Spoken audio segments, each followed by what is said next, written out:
This is a restaurant version of a very well-known winter Swiss dish. Well, that is, it's very well known if you grew up on a farm in Switzerland. As in all of my videos, I'm showing you something that most people haven't seen before. The cabbage is cooked in a version of what's called a blanc in French, not to be confused with the butter sauce beurre blanc, which is unrelated. The method is quite different from what we usually think of as a stew, but the end result is something you'll make again and again once you try it. It's very economical and really not that much work once you see how it's done. Plus, it can be stored and reheated a day or two later. When cutting the cabbage, the first thing, make a conical incision, remove the root, and then also all of these ribs. And when you have sufficient quantity here, you just take a knife, and you're going to go this way too, to chop them into little squares.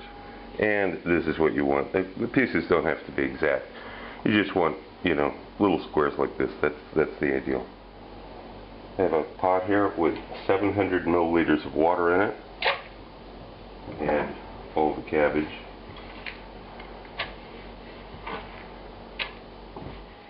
And now the 30 milliliters, ounce of white wine, ounce of lemon juice, 2 tablespoons of flour,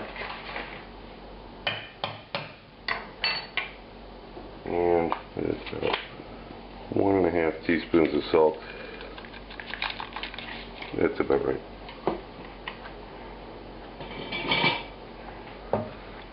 Just give this a little stir. The flour and everything will all integrate as it cooks because it's going to simmer for a long time, about an hour. Now, once it comes to a rolling boil like this, then turn the heat way down to like 2 or 3, and you're going to let it simmer for, it's going to take roughly an hour, but you want it to be almost all of the liquid driven off, as you'll see. This is the level of simmer that you want to see. When you start to get to where you're down to the last 15 minutes, you can turn up the heat just a little bit. And the cabbage has taken on a velvety texture. But you need to get rid of this moisture. It's way too much moisture. After just over an hour, you get to a point where it's starting to stick to the bottom pretty good. It's not burning, but if you keep this up, it will start to burn. So this is as far as you can take it right now. You have to cool it off. And transfer it to a bowl to cool. This weighs about 300 grams right now. If you've done it right, this should be about 300 grams. This can either, you can just set it aside and let it just rest for a little bit, or you can cover it with cling film, refrigerate it, and use it a day or two later. It's up to you. You need about a dozen of these little, sometimes called boiling onions, and we're not going to bother peeling them. We're just going to cut the tip end off and the root end off like this, and accumulate them in a bowl, and then we're going to transfer them to a pot of boiling water. I have a pot of simmering, lightly salted water. These come in for 5 minutes. When the time is up, just transfer them to a bowl and let them cool down to room temperature without doing anything to it. Don't put it in the refrigerator or anything, just let them sit here until they get close to room temperature. You'll find most of the skins just naturally peel off during the boiling process, and the few that don't, you can just peel them off with your fingers. We don't want the bacon to overpower the other flavors here, so I'm only going to use about 4 strips of bacon, and I'm going to cut this into small pieces. Into a non-stick skillet, I put the bacon, cold skillet, and I've got the heat on about 7 out of 1 to 10. We'll begin frying this. After about 2-3 minutes here, the bacon started to render some fat. I've lowered the heat to 5 to medium, and I'm adding the onions.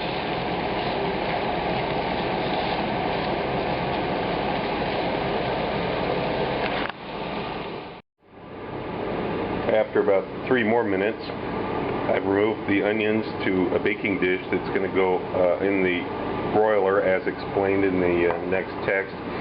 The heat to this has been turned off, but I'm going to leave the bacon in there to kind of simmer on the residual heat while the onions are broiling.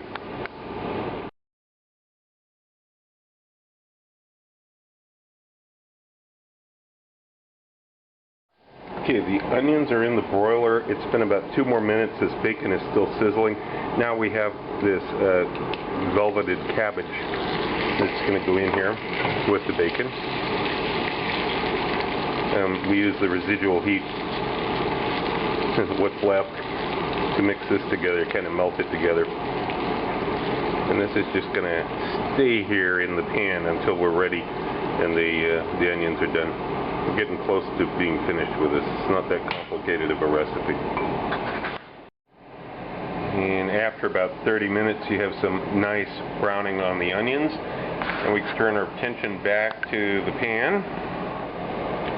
Now we have the bacon. We're going to begin heating again. I've added the cream. That's 30 milliliters of cream. And we're going to bring this back together here, warm it up.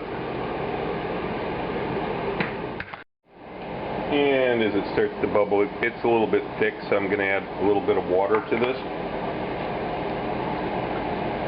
You can always reduce the water back off. And this is the optional ingredient. I'm going to add a little bit of grated Swiss cheese to this. You don't have to do this. Entirely up to you. It'll be very good without it. It's not traditional, but it adds some nice depth to it. It's more quiche-like when you do that. Okay, this looks pretty good. The texture is just about right.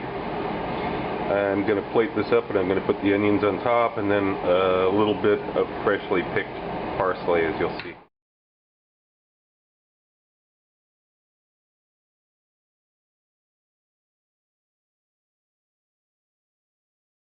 I'm very pleased to announce the release of Volume 3, The Focus on Food Chemistry.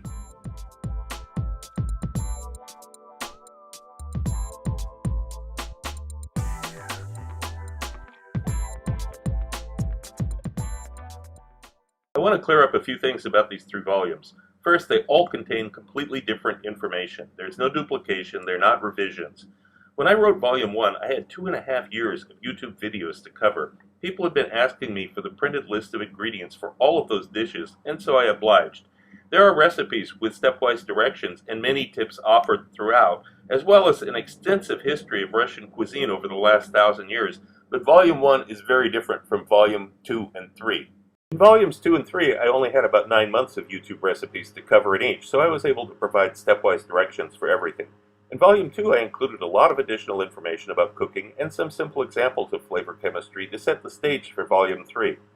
While Volume 2 hopefully got you thinking about some of the processes that go on in cooking and how flavors are expressed and sensed at the molecular level, the topic was painted with pretty broad strokes to make it easy to digest, pun intended.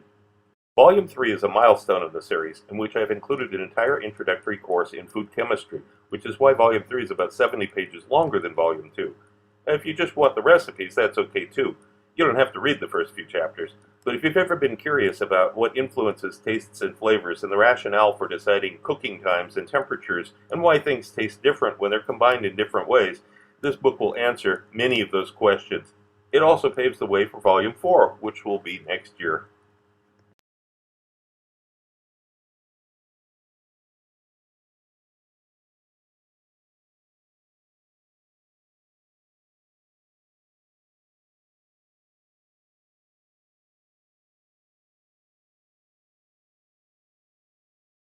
I'm pleased to announce a new, completely different type of cookbook.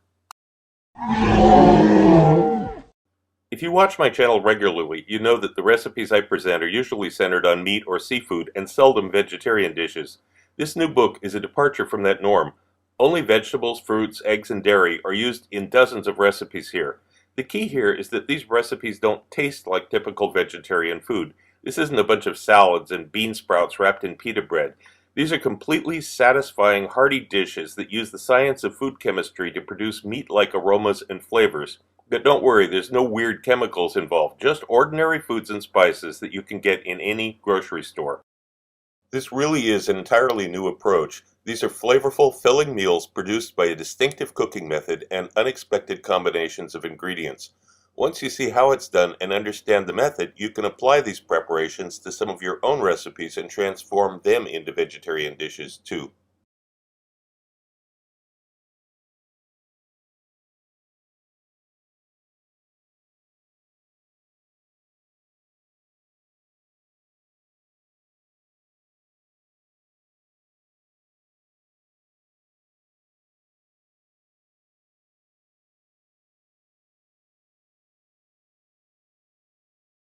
Also look for my cocktail book, Cocktails of the South Pacific and Beyond, Advanced Mixology, available through Amazon online.